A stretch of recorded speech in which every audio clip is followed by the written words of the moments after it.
Alors, pour le cône, nous allons faire trois exemples. On va aller calculer l'aire totale et le volume de ceux-ci. Alors, dans le premier exemple, ici, on a un cône dont le rayon mesure 7 mètres et la hauteur mesure 20 mètres. Alors, pour calculer l'aire latérale, on va avoir besoin de l'apothème, évidemment. Alors, si on remarque ici, on a un triangle rectangle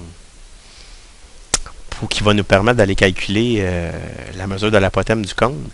Alors, on connaît les deux cathètes et il nous reste à calculer la mesure de notre hypoténuse. Donc, 7 à la 2 plus 20 à la 2 est égal à C à la 2. Donc, 49 plus 400 nous donne 449.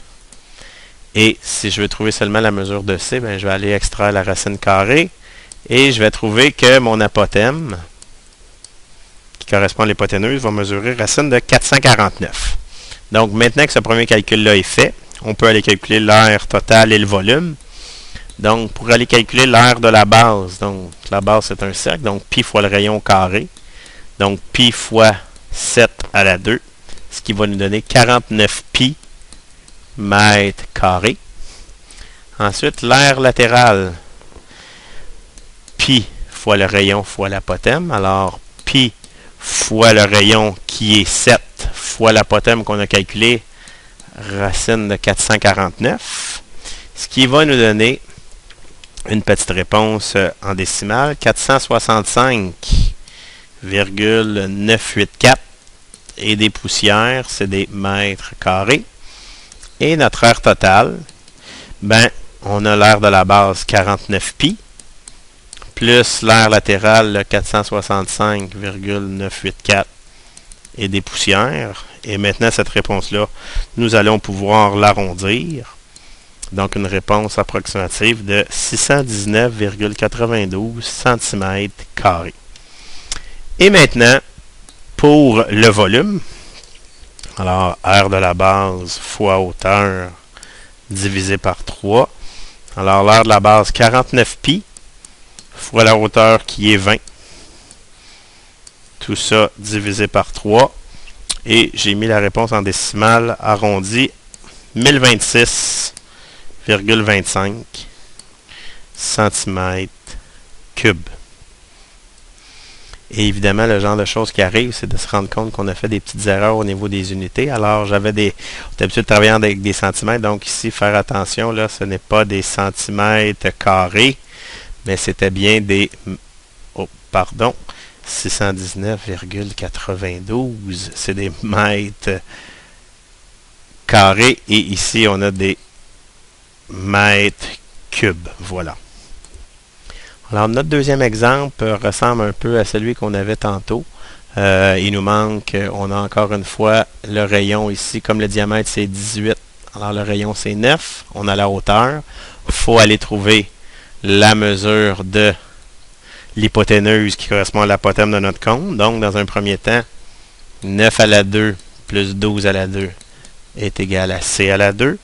Donc, tout ça, 81 plus 144 nous donne 225. C au carré. Je vais extraire la racine carrée pour trouver ici que mon hypoténuse et qui correspond à l'apothème de mon cône mesure 15 cm. Donc, on va être en mesure d'aller faire nos calculs maintenant. Alors, l'aire de la base.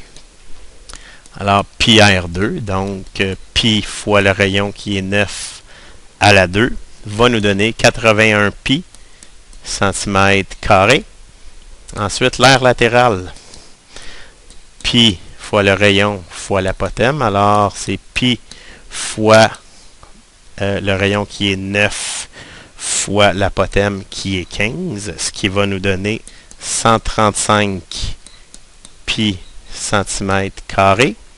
Et ensuite, mon aire totale, ben, c'est l'aire de la base 81 pi, plus l'aire latérale 135 pi, pour un grand total de 216 pi cm², qui correspond à l'aire totale de mon cône. Pour le volume maintenant, aire de la base fois hauteur divisé par 3. Alors l'aire de la base 81 pi fois la hauteur qui est 12. Et tout ça divisé par 3. Alors, notre volume, 324 pi centimètres cubes. Notre dernier exemple pour le cône. Alors, ici, c'est l'inverse. On connaît l'apothème de notre cône. On connaît le diamètre, donc on connaît le rayon. Ça veut dire que notre triangle rectangle, on va aller se le tracer. Alors, juste qu'on voit bien avec quoi on a besoin de travailler. Alors, notre triangle rectangle est ici. Alors, comme le diamètre est 11, la moitié, 5,5. J'ai l'apothème qui est 13. Alors, pour calculer la mesure de la hauteur du cône, donc 13 à la 2 moins 5,5 à la 2 est égal à la hauteur au carré. Donc, ici, ça va nous donner un total de 138,75. Ça, c'est la hauteur au carré. Nous, on veut seulement la valeur de la hauteur. Et en décimal, on va avoir quelque chose du style 11,779 et des poussières. Tout ça est en millimètres. Donc, maintenant qu'on a la hauteur, on va être capable d'aller faire tous nos calculs. Alors, on va commencer avec l'aire de la base.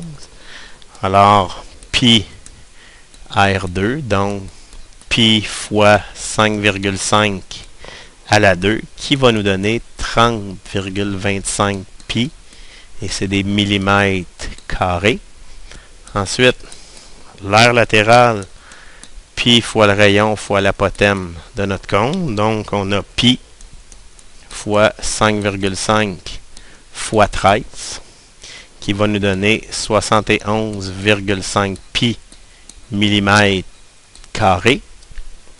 Et notre aire totale, ben c'est l'aire de la base plus l'aire latérale, donc 30,25 pi plus 71,5 pi, ce qui va nous donner, pour l'aire totale, 101,75 pi millimètres carrés. Et pour notre dernier volume pour les cônes, donc aire de la base fois hauteur divisé par 3. Alors, on a 30,25 pi. Je vais mettre des petites vagues parce que j'ai une valeur approximative ici. Notre hauteur qu'on a calculée, le 11,77 et des poussières. Tout ça divisé par 3. Et comme c'est notre dernière réponse, on a juste une réponse pour le volume de toute façon, on peut arrondir, c'est notre dernier calcul. Donc 373,14 millimètres cubes.